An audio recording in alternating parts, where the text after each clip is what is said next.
Welcome to the Let's Talk Growth podcast, where we focus on the topics that can help companies unlock their growth potential.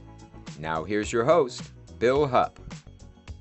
Hello again and welcome to another episode of the Let's Talk Growth podcast. Joined as always by the founder and president of MarketWise Advising, Mike Haldane. Mike, good to have you on again and good to chat with you. Hope you've been doing well. I have been. Thank you. And we're going to do things a little bit differently today. Normally, Mike and I interview a guest, but today Mike is going to drive the interview and I'll be the guest. Yep, that's a little bit different than we've done things in the past, but we've been at this for 6 months or so by now, Bill, and given your background, there are some interesting things that I think you can talk about that our listeners would have a lot of interest in. So that will be today's focus. So let's start like we always do then with a little bit about your background. Why don't you tell us a little bit about what you've done and we'll go from there. Well, I'm from Chicago originally. I live in the Twin Cities now, but I'm from Chicago originally, born and raised there outside Chicago. And I went down to the University of Missouri, Columbia for journalism. So I graduated from Mizzou's J School. And then I kind of bounced around. I did some fun things in college, including covering the Cincinnati Reds for a summer as part of an internship with MLB.com. And then after college, I moved to Charlotte, worked for the Sports Business Journal, and then moved up to New York City. And there I did journalism, copy editing, freelance fact checking, a little bit of writing for magazines like Ad Age and Men's Vogue and ESPN the magazine. But I didn't want to be sort of a freelance journalist. So I sort of looked for the next career thing, and that turned out to be PR, corporate communications. And so then I worked for Delta Dental Plans Association in Chicago. With it being a small company, I was fortunate to do a lot of things, including hosting podcasts and whatnot, and doing sort of video interviews. But the thing I really liked was copywriting. And so I turned my attention to that. And then that's kind of what I've been doing the last, 13, 15 years, really, since 2010, more or less.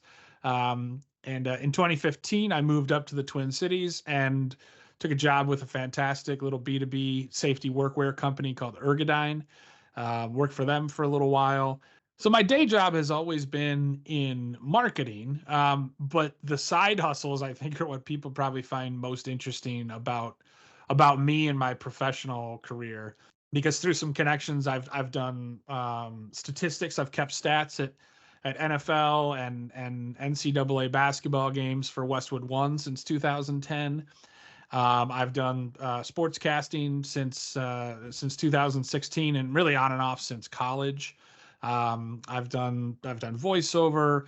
I moved up to the Twin Cities and got back into improv comedy, which I did a little bit in college, and then sort of took a break from, got back into it up here, and then kind of unexpectedly got into commercial acting through a family friend who was represented up here.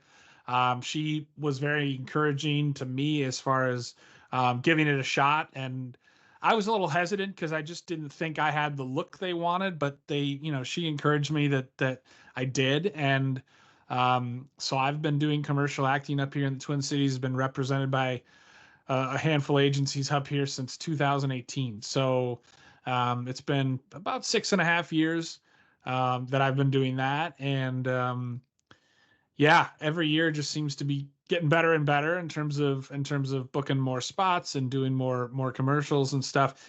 And so it's been a lot of fun, just a little supplemental, kind of side hustle stuff. Yeah, and we'll get into all of the details of everything that you just said. I when I think of the definition of a Renaissance man, you're the picture that pops into my head. You really do a little bit of a lot of things, and I try to be much the same, but I think you take it to a new level. So so thank you for spending the time talking to us about some of that stuff. So I want to jump into some of the specifics of some of that work that you just mentioned. So for example, why don't we talk a little bit about the commercials that you've done? And I'll prompt you for the ones that I've enjoyed the most. Certainly, like for example, the last Super Bowl ad that you did and that sort of thing. But let me hand it back over to you, Bill, and just tell us a little bit about some of that work, and then we'll jump to the other topics from there. Yeah, it's a fascinating industry to be a part of. And I've been fortunate enough in my career, I kind of have the unique perspective where I've been on both sides of the camera, right? In my marketing career on the client side, I've done creative directing and been involved with like writing a lot of scripts and then sort of being on set and directing, not necessarily commercials, but some marketing videos and things like that. And then obviously I've been on the talent side where a client, a company used my agency to hire a few actors, including myself, to make their vision. Whether it's been, I did an internal video for Best Buy that was played at their award show, to an inspirational video for this one health insurance company that went to people that had that health insurance, to actual commercials, PSAs, and stuff that have been on the air. I think being on set is incredibly fun. There's a lot of hurry up and wait from a talent standpoint, just because you get there at your call time, and then there's a lot of sort of setting up for the next shot, right? And if you're prepared and you're good, hopefully you doesn't require you too many takes to get it done. But you have to be prepared in case it does, right? Like you have to be willing to sort of do it again and again and again until they've got everything they want. And my goal as an actor is always to make the editing tough, because I've given the editor so much good stuff that it's just hard for them to decide, like, well, this is good, but this other take is really good, and then this other take is really good. Which one do we use, right? So you just want to give them as many options as you can from a talent standpoint. Um, but typically, how it works, there's a couple. You can either get a job through an audition, right, where your agent will send out a script and say, hey, they're looking for a video audition, or here, go to this casting director's address and sign up for a time slot, and then you kind of show up and you do your thing, you do whatever they ask you to do. And then typically, because auditions, it's a very competitive industry. They say for every 100 auditions, you'll book one thing. So typically, once you do an audition, you don't hear anything back, and then it's just, you move on. But if you book it, your agent will follow up and say, "Hey, you booked this spot," and then you'll sort of start to work with the production company that's doing it. And then typically on set, you'll have the production people, you'll have a freelance hair and makeup person that they've hired. You'll have very often a handful of people from the client or from the ad agency. Very often there'll be 18 to 20 people on set, and it's just interesting. I've loved the people that I've met, because fellow actors are typically pretty friendly and pretty outgoing. And yeah, everyone from the people that are setting up the shoot to to the hair and makeup people, to the directors, like the camera people, the people that set up and arrange the props and stuff that are on set. Like there's a million different jobs that you wouldn't necessarily think about. And but by and large, um, it's really been fun to work with a wide variety of kind of people. And the nice thing about the industry too is, especially up in the upper Midwest, it's small enough where you'll come across the same crews, right? Especially for smaller cities like a Des Moines, there's only a handful of video production companies that do things there, and so you end up working with kind of the same people on multiple shoots, and that just is really fun because they trust you, know what they want, and there's just a really good open dialogue, and that's what ultimately results in the best kind of work.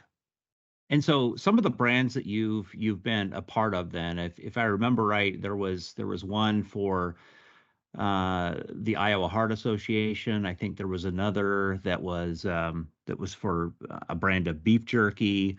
I'm trying to think of the others. Oh, there was the Super Bowl ad that you did that was for a local law office here in the Twin Cities. So tell us a little bit about those and kind of how they've come about. Yeah, it's been really interesting. I've done work for Best Buy, for the American Heart Association, for the Iowa Lottery, the South Dakota Lottery. I've done work for Optum, for Nicolay Law, which was the Super Bowl commercial, and their commercials are pretty renowned. The guy's got like 300 billboards around the Twin Cities and Western Wisconsin. And that was a direct booking one where they had seen, because sometimes agencies will send clients like, hey, here are the people that fit the description of what you're looking for this ad. Here's our roster of those kind of people, right? If they're like, yeah, we're looking for, more of a sort of blue collar kind of looking dude, because I played a construction worker that was erecting a billboard, because he was sort of poking fun at the fact that he puts up so many billboards in the Twin Cities. And so they had been, for a different ad, they had been scrolling through and they had seen me and they'd said, oh, we don't want to use him yet, but we will eventually. So I was on their radar. And this is the best kind of gig to get, by the way, the direct booking. So when sometimes, and this has happened to me a handful of times, but companies will say, they'll just go through, they won't even hold auditions. They'll just go through, and based on your look and resume and everything, they'll just say, yeah, we want to hire this person and this person and that person. And then your agent will reach out to you and say, hey, this Nicolay Law wants to hire you for this ad. And so I thought it was just a regular ad. And then I get the call sheet before the shoot, and I noticed that the title of it said Super Bowl ad. So I was like, oh, cool. And so it was a local ad. It played in Minnesota and Wisconsin, but it was a very fun evening and couple days because people just were not expecting. People I had not heard from in a long time reached out and were just like, was that you in that ad? And it was. Well, I remember I was fun. one of those people, although you and I talk all the time, but I was at, my respective Super Bowl party with some neighbors, and I knew the ad was coming on because you and I had talked about it ahead of time. And when it came on, I made a big deal about it at the party. And then I started blowing your phone up with text messaging and copied a bunch of our mutual friends and all that sort of thing. So I can only imagine you must have gotten dozens, if not hundreds, of text messages that night. But it was great. And it was also great to be able to say, yeah, I know that guy, and he's my friend, and he's my podcast host, and he and I have worked together for years and years. It kind of elevated my status as well. So Nice. that was good.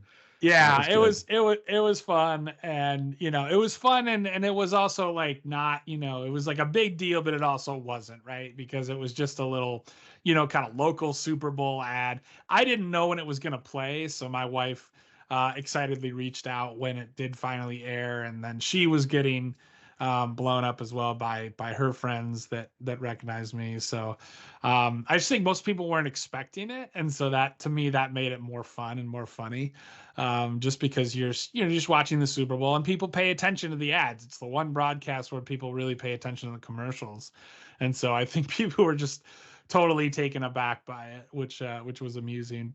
And then the last kind of way that you can get in a commercial with through an agent anyway is they'll send out a mass email sometimes. So they'll say, like, for example, like, hey, Delta's shooting a training video. And that's the thing, is like, people think like, oh, if you're a commercial actor, you only do commercials, but there's a lot of different kinds of work that brands have that require professional actors, but are not, So Delta a couple times has shot training videos where they just need a wide variety of diverse selection of people to be featured in their videos, the kind of videos that play before you take off for a flight. And so you'll, very often your agent will just say like, hey, they're shooting it this day and this day. If you want to be considered to be in it, like, let us know. And really, like, that would just be, you would just be like clicking a seatbelt or taking a coffee from a flight attendant or something. So, but so those are more of the, for lack of a better phrase, cattle call kind of ones where you just mass, everybody just sort of sends in and says, hey, submit, and then they'll submit your headshot. And then the client at that point will pick out, hey, we want, these 5 people. And then that's the way to go. So I've done like a fun casino shoot with that. And then you're just sort of a featured extra. You're not really, that's usually not a speaking role. You're just sort of in a commercial. So yeah, there's a couple different ways once you have representation that you can get in these things. It's hard to do acting full time in the Twin Cities because it's so competitive and there's just not enough work to go around. There are a few people who do it, and for me, it's just a really fun sort of like I said, side hustle. And again, fortunately, I've had jobs that have been flexible and understanding, and they've appreciated that I've done this, including the one that you and I worked at, where you hired me at GTT. So my thing with all my jobs is I just try to be very upfront going in, that like, hey, I do this, it's a passion of mine, I'd like to continue to do it. But at the same time, there's always going to be times when you can't um, do a shoot because your priority is with your day job. So it's kind of as time permits with the stats and the commercial acting and whatnot. Yeah, one of my favorite Bill Hupp stories is the day that you interviewed with GTT, as a matter of fact. And what I remember more than anything from that interview, and you know what I'm going to say here, but you were telling me about your acting background, and you said, yeah, I've got a beard, and so most of the time I get cast as either a lumberjack or a truck driver. And I thought that was pretty funny and a memorable answer to whatever the question was that I had proposed during the interview process. But yeah, it's really cool to hear about some of these very unique stories. So now I remember a couple of years ago you texted me on a Saturday night and said, "Hey, I'm going to be on TV tonight," and I can't remember if it was 2020 or one of those programs, but you played a role there. Tell us a little bit about that. Yeah, so 2020 has kind of turned into a sort of murder investigation sort of show. Kind of an unsolved mysteries cold case kind of show. And so there was a case up in the Twin Cities, outside of the Twin Cities, in this sort of western town called Carver. And so I was they hired actually a bunch of actors from the Twin Cities, because there was multiple sort of scenes that they had. There was like a funeral scene, there was one in the home, and there was one at this bar. And so I played rowdy bar guy number one. And without, boring the listeners with too much detail, it was basically a farmer got murdered because people thought he had a fortune, and they didn't know who did it, but they knew it was two guys. And these two random guys showed up into town and were kind of loud and boisterous and flashing money around. So the initial suspicion was on them. And I played one of those guys. So that shoot, so basically, but 2020 with the cold case situation, obviously it requires a bunch of reenactments. So I essentially did a reenactment of this bar scene for 2020, and showed up, and basically there was like a handful of extras sitting around at the bar, and then me and this guy, sort of kept coming in, sitting down at the bar, being rowdy. And there was a voiceover, so there was no like lines per se, but we still like talked during it. And then you kind of just saw us, and it was sort of done in black and white. And we basically just reenacted these two guys coming into the bar, being rowdy, and then getting kicked out. So And it was a very fun what I couple found hours. interesting about all of that, other than, again, the fact that I knew the guy that was, in the shot, was that you had told me after the fact that you did multiple takes of that same scene, right? How Yep. many takes do you think you did? Oh, probably 15 to 20. Yeah. Because sometimes they'll have you do the same thing, even if they get one angle, they want to get a different angle. So they had one time when they wanted the handheld cam to just follow the guys in, and then they had another time when they wanted to set up a different kind of shot. So they'll have you do it a bunch of different times. Number one, to get it from one angle, and then they'll have you do it from other angles as well, and other perspectives, again, just to give themselves as many options as they can when they go through the editing process. So yeah. And I think there was even one time when we just had to like come in and out of the bar so they could get like our feet. They had like a really low camera, and they just wanted to get our feet walking in, right? Um so yeah, you just do it as many times. I think my improv background has really helped on set, because if they want you to do it, do it one way and then do it a different way and then do it a different way from that, you as an improv actor can do that, right? You're flexible. You're not just sort of stuck in that one mold, and you can pivot on a moment's notice depending on what they want, right? You can say different things, you can do it differently. And that's so commercial agents always really like people with improv skills and improv backgrounds because there's that much more flexible. So that was a fun one. And actually a relatively quick one too. Call time was 8 that day. We went to the actual bar where this incident happened. They had like rented out the bar. And I think it took them an hour to set up, and then we basically shot the scene from like 9 to about 10:15, 10:30, and then that was it. Some shoots, your call time is like 8 and you're there until about 5 or 6. But the bar one was pretty short and sweet. So let's talk a little bit more about the improv then. So I know you do some improv comedy, correct? Mm-hmm. Yeah, I'm in 2 improv comedy troupes here in the Twin Cities. We do short form, so there's long form improv and there's short form improv, and we do short form. So that's games based improv. That's very audience heavy in terms of interaction. If anyone has ever seen Whose Line Is It Anyway, it's the same concept, right? Play a lot of the same games. There's a host, there's several players, and every game is informed by audience participation, by audience suggestion. So yeah, I'll do typically 1 or 2 shows a month, and they're 2-hour shows with a little intermission, and it's just a lot of fun. It's great stress release. Um, it's obviously a lot of fun to entertain people. It's a great theater scene up here, and it was just one of those things where it's just like, boy, I really miss improv. Like I'd like to do that again. And I reached out to a handful of troops, and one got back to me and said, "Yeah, actually, we're losing a member soon. You should come play with us."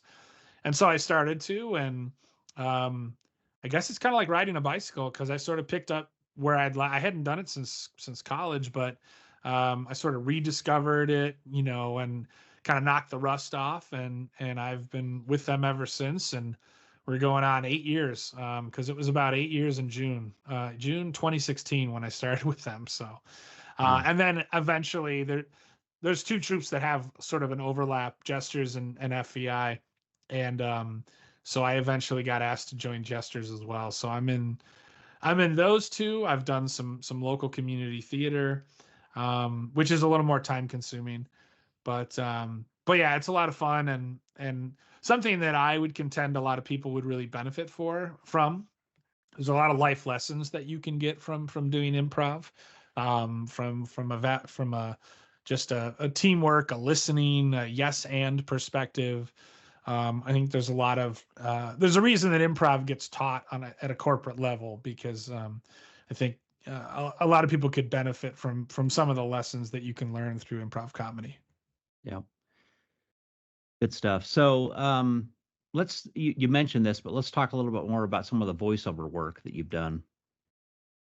Yeah, so I started doing some voiceover training in New York, and I don't remember why. This would have been back in like 2009 or 10. Why I decided to go into it. I think I had enough people that tell me like, "Oh, you've got a good voice. You should give it a shot." Or maybe I met some people that did it, and I don't know. But I did a little bit of training in New York. I took a class. I did some training in Chicago with a local guy there. Did a little bit of training in Minnesota. And I've always just sort of offered it wherever I've been from a job perspective. I've always just sort of offered it as like hey, I also do this if you want to save a little money, and whatever. So it's kind of become part of my marketing arsenal, if you will. Whether it's editing with Premiere Pro or writing the script, or like I feel like I can kind of do a lot of soup to nuts things when it comes to marketing. And voiceover is one of those things. I just cut my first like real sort of legit professional demo a year and a half ago, and was with an agency for a little while, and then just switched to another agency last week. So I actually submitted a voiceover this morning, a voiceover audition this morning. So another incredibly competitive industry, but again, a lot of fun to do. You mentioned sports statistics and that sort of thing, but you've also done some sports commentating and I think some sports reporting as well, correct? Or news reporting as a Yes. whole? Yeah, so I was a sports writer coming out of college, right? I majored in journalism. I actually went down to Mizzou to do play-by-play, but then broadcast journalism kind of turned out to be more like producing the 6 o'clock news and being an anchor, and less about play-by-play. And so I switched to print journalism because I discovered a real love of writing and a talent for it. And so, luckily, with play by play, it's really once you get opportunities, you just have to be decent at it and you'll get more, and then you'll get tape, and then you can kind of go from there. So I still kind of kept a toe in the water with play by play, did it throughout college a little bit. Um, did it a little bit in New Jersey when I lived up in New York. Sports is just chock full of good stories. And so whether it's a newspaper article, or or sort of broadcasting on the radio or on local TV or whatever, at the end of the day, you're telling stories, right? There's a story, there's narratives within a game, there's the story of the game itself. I enjoy meeting the athletes and the coaches and the people and talking to them, and giving them a little moment in the sun. And so it's been a lot of fun, and that was one of the reasons I moved to Minnesota too, is from an acting and sportscasting standpoint, there just weren't a lot of those opportunities in Chicago because, again, it's super competitive, and if you're not kind of doing it full time, you can't really do it part time, right? You either have to be all in or not. And to be honest, there's a lot more high school sports that are broadcast in Minnesota than in Chicago. So I had actually done some sportscasting in Northwest Indiana, because it's close enough to Chicago, and I had some really amazing experiences there, covering like the state semifinals in basketball. Semi-state is what they call it, and whatnot. So I broadcast some good games there, but again, it was just a lot of driving, and it was difficult to do. So one of the hopes, there were a lot of reasons I moved from Chicago up to the Twin Cities, just change of scenery and whatnot. But one of the goals um, was to get more opportunities in the acting and sportscasting world. I didn't envision that there would be, I've been very fortunate living here the last 8 years, and that I've done, I think, more than I thought I would. But yeah, that was definitely, it's definitely something that's important to me. So right now I work for some of the community TV stations in town. And so I'll do, a game or two a week, broadcasting a variety of high school sports. I've done some college sports up here too. But similar to acting, it's another kind of passion of mine. And sportscasting, the play-by-play particularly, is something I used to do with like these, the little football helmets you could put, you know, uh, there used to be the sort of vending machines where you put a quarter in and get the little professional helmets that rolled out, Mm-hmm. Yep. I used to collect those when I was a little kid, and I would, when I was like 6, would narrate, pretend football games, um, between the two helmeted teams, right? So I've been, doing that for a long time. So it's been a long time passion of mine, and something that's been really fun. So you mentioned storytelling, and I'm supposing that what all of this has in common. Obviously, there's a huge creative part to it, but what it all has in common is that it's all really for the purpose of telling a story. Is that a fair assessment? Yeah, for sure. Yeah, like I said, there's narratives within games. There are, and not to try to analogize it too much, but these are brands, these are people, there's stories. Each of them has their own story. There are games within stories. There's historical season stories, historical context, and it gives stakes to these contests, right? So whether it's someone's personal achievements or a team achievement, or, somebody coming back from an injury, there's always something that's interesting about a sporting contest. There's always a story to tell. And I think the game itself, to me, is a story, right? So storytelling is very much a thing. And I think with brands, there has to be that story component for your product to resonate with people, for people to really care. because otherwise the product is just the product, right? Otherwise it's just a tangible product. It's just a pair of work gloves. It's just traffic technology. But it's what that product means to people. It's what it can do for them. It's how it played an important part in their lives. That's where the impact of a thing becomes tangible. I think it's a great point, Bill. And this is where it starts to relate very specifically to what we do at MarketWise.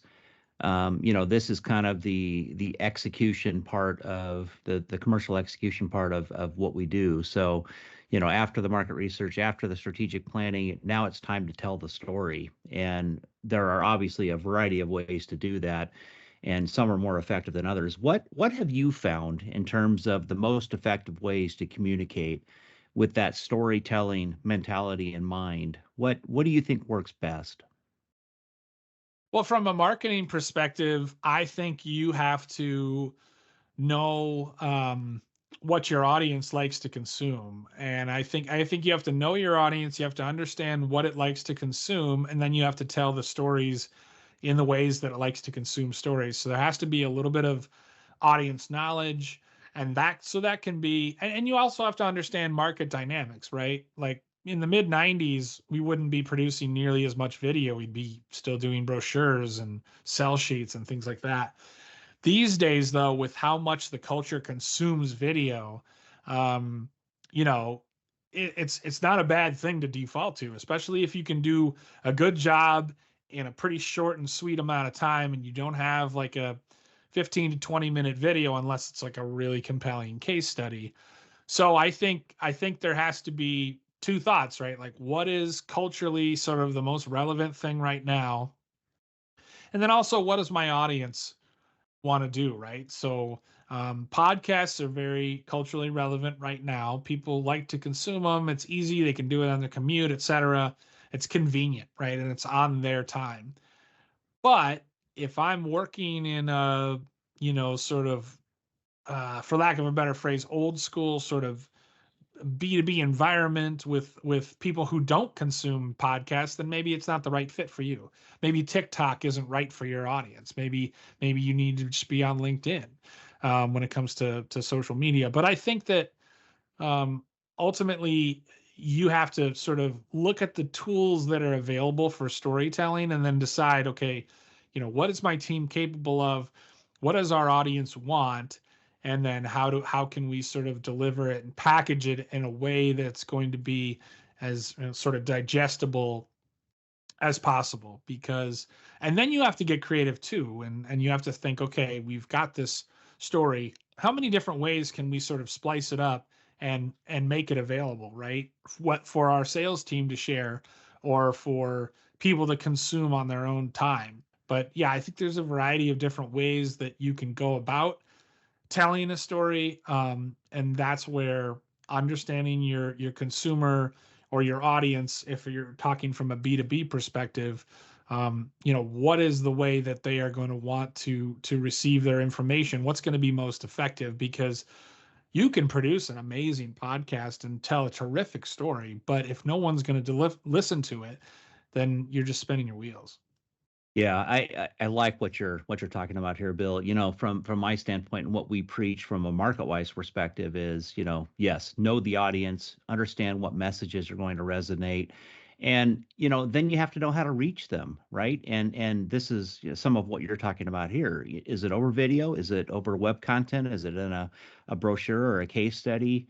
Is it in an explainer video? What does that need to look like? Because everybody has different ways of consuming information. The storytelling is key for sure, but if you never reach them because they don't use that particular media, it's not going to be effective, obviously. And the other thing that I would say is that the same set of messages, the same story, can be told in multiple ways, and it should be consistent over time so that you're not confusing your audience with a set of mixed messages that don't necessarily support one another. And that's another part of what we talk a lot about at MarketWise. And the other thing I would say too, and kind of in line with that, is you don't want to tell an overly complicated story either.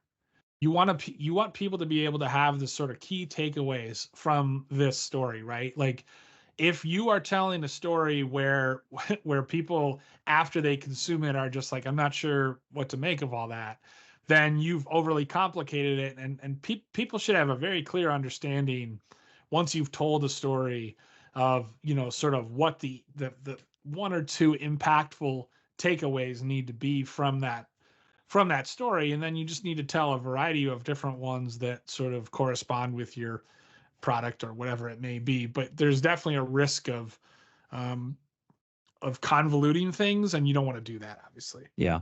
And personally, I've definitely been guilty of that in the past, and I try to keep myself aware of, you know, when I'm sort of diving into those areas. And in fact, when you were talking about that, I was thinking about some of the work that you and I did at GTT, where we took complex technical topics and we tried to explain them with videos. I mentioned explainer video, but maybe just talk a little bit about that. The whole animation thing is really really appealing to a lot of people, especially when it comes to a technical subject. And so what we try to do is really just break things down and simplify things, and break down a particular concept of our technology, you know, sort of one thing at a time, right? So um, we really developed a pretty decent, and I've seen some pretty slick explainer videos before, animated videos. People do some amazing work out there.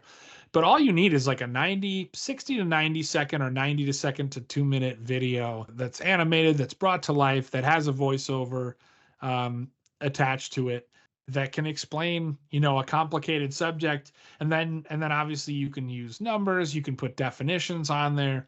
I just really like the versatility um, of the animated explainer video in terms of breaking down a complicated subject and helping it be digestible, right? Because again, people are trying to wrap their brains around your product, around your technology.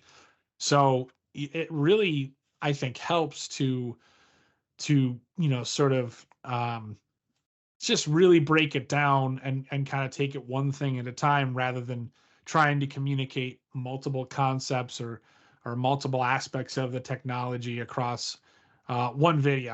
I think it's better to, and also I think in this way, people can really pick and choose what they want to watch, right? Because if they're just stuck on one little aspect of your technology, then they can watch a video about that, right? Versus having to wade through a 5 minute, 7 minute, 10 minute video in which they're struggling to find, like, okay, well, I get all of this other parts of it, but I just want to know about this one part. Well, if you have a series of short videos, micro lessons, then they can pick and choose. And then your salespeople as well, if they know a sticking point with a certain customer is about this one part of the technology, they can just send them that video. Yeah, it's a really good point. And I'm thinking about, you know, what you just said in my everyday life. You know, things around the house that I'm, you know, wanting to fix or work on or what have you. Been doing that for years and even decades, but sometimes you encounter something that you've never done before. And in today's world, what's so awesome is that you can go to YouTube and, you know, do a search for just about any home repair you've ever imagined, and there are going to be multiple versions of it that you can watch and get an idea of, okay, what am I going to be looking at? What kind of requirements am I going to have to put forth as it relates to time and tools and all that sort of thing. So yeah, I totally agree. Video has changed the world in a lot of ways. And, you know, as it relates to marketing and complex topics or complex technologies, I really like the work that you've done with the explainer videos that you and I have worked on together, because it does take really hard to understand topics and breaks it down into digestible pieces that the audience can look at and learn from. And, you know, they can pause or they can start over again, or they can move to the next video in the series, whatever their preferences might be. It's been a really great way to convey information. Well, thanks. And big credit to Mark Ignatowski, our former colleague at GTT, because I was pretty sure that you guys were doing them right as I came in, like that you had already sort of started the process. And so it was a great idea on your part to try to do more of these and to start these in the first place as ways of explaining, because people, you know, I think more and more people are visual learners, right? And you can read about something and sort of try to conceptualize it, but if you can see it brought to life on video, whether it's through a case study or an animated explainer video or what have you. And that's the thing, right? That's what's fun about marketing to me is you sit around a table and you say, okay, what are the stories we want to tell? What's the best way to tell those stories, right? Right. To me, that's the fundamental thing about marketing, and it's what makes it fun to do. Yep, totally agree. Well, Bill, I think we're about out of time, so I'm going to hand back to you. But thank you very much for the discussion. It's been very insightful. I think our audience is really going to enjoy hearing a little bit more about your background and some of the really interesting things that you've done over the past number of years. So thanks again. Yeah, no, this was a fun conversation. And if people would like to know more, if I can plug this, they can visit www.billhupp.com. Thanks, Mike. This was a lot of fun. And we'll see you on the next episode of Let's Talk Growth. Sounds good. Thanks for listening to today's episode of Let's Talk Growth. If you enjoyed it, feel free to rate and review the podcast. You can get new episodes and listen to old ones by visiting marketwiseadvising.com/podcasts. Let's Talk Growth is owned, produced, and published by MarketWise Advising, LLC.